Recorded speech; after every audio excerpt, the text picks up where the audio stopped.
Today, let's talk about when a white woman smokes versus when a black woman smokes.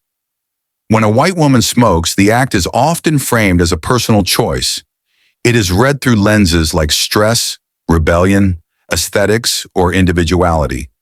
People may disapprove, but the judgment usually stops at the behavior itself. The smoking is separated from her character. She can still be seen as responsible, educated, or just going through something. The act is contextualized, not generalized. In media and pop culture, a white woman smoking is sometimes portrayed as edgy, artistic, or emotionally complex. The habit is romanticized or psychologized rather than moralized. When a black woman smokes, the reaction is often heavier and more layered. The behavior is more likely to be read as a reflection of upbringing, morality, or self-control, not just a habit. Instead of "she's stressed," the assumption may become "this is who she is." The act is attached to identity rather than circumstance.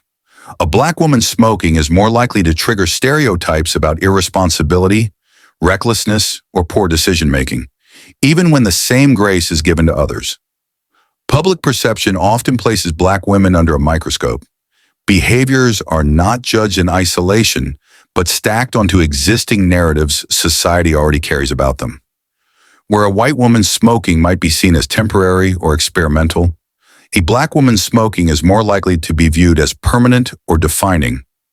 There is also less room for curiosity and more room for condemnation.